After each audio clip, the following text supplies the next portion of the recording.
اللہ रब्बुल आलमीन ने कुर्बानी करने की जिसे ताकत दी है उसके लिए कुर्बानी करना जरूरी है, वाजिब है। यही बात ज्यादा दलाइल की रोशनी में सही मालूम होती है। साहिब इस्तिताअत पर, ताकत वाले पर कुर्बानी करना वाजिब है। अगर आप एक बकरा खरीद कर जानवर कुर्बान करने की ताकत है तो कीजिए, आप पर जरूरी है।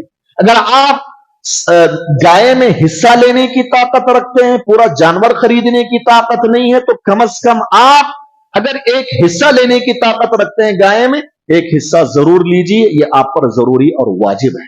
मेरे नबी सल्लल्लाहु अलैहि वसल्लम ने हदीस में फरमाया, मन वजद साअतन फलम युदही फला यक़रबन्न मुसल्लाना। आपने फरमाया, जिस आदमी के पास कुर्बानी करने की ताकत हो लेकिन फिर भी वो कुर्बानी ना दे, हमारे ईदगाह के करीब तक ना आए, हमारे ईदगाह के करीब भी ना आए। वो नबी सल्लल्लाहु अलैहि वसल्लम ने इतनी खतरनाक बात कही है कि जो लोग ताकत होने के बाद भी कुर्बानी को छोड़ देते हैं, वो इस लायक नहीं है कि हमारे ईदगाह में आकर हमारे साथ नमाज पढ़े। इससे मालूम हुआ ताकत होने के बाद कुर्बानी करना वाजिब है। इस हदीस के सिलसिले में अगरचे के उलमा ने कहा कि यह हदीस ज़ईफ है या मौकूफ है, लेकिन कई उलमा ने, अल्लामा अलबानी रहमतुल्लाहि अलैहि, अहमद शाकिर और दीगर उलमा ने इस हदीस को मरफूअन और मौकूफन सही करार दिया है। शेखुल इस्लाम इब्न तैमिया रहमतुल्लाहि अलैहि ने भी यही बात कही है, और शेख इब्न उसैमीन रहमहुल्लाह वक्त के बहुत बड़े आलिम और मुफ्ती थे सऊदी अरब के।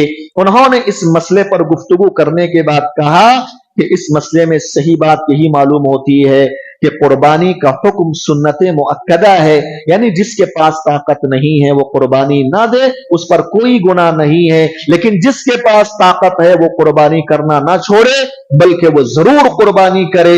अगर वो कुर्बानी फिर भी ना दे तो अल्लाह रब्बुल आलमीन की नजरों में वो गुनहगार होगा।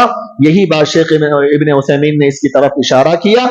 और मेरे उस्ताद मोहतरम जो मस्जिद नबवी में हमको पढ़ाते थे और मदीनतुल मुनव्वरा के बड़े उलमा में शुमार होते हैं, बल्कि सऊदी अरब के बड़े उलमा में उनका शुमार होता है, उनका नाम सुलेमान अर्रुहैली हफिज़हुल्लाह है। पूरी दुनिया के लोग उनसे आज फायदा उठा रहे हैं। तो ये बहुत बड़े फकीह हैं, इन्होंने भी यही बात लिखी है कि ताकत साहिब इस्तिताअत पर कुर्बानी देना ये वाजिब है।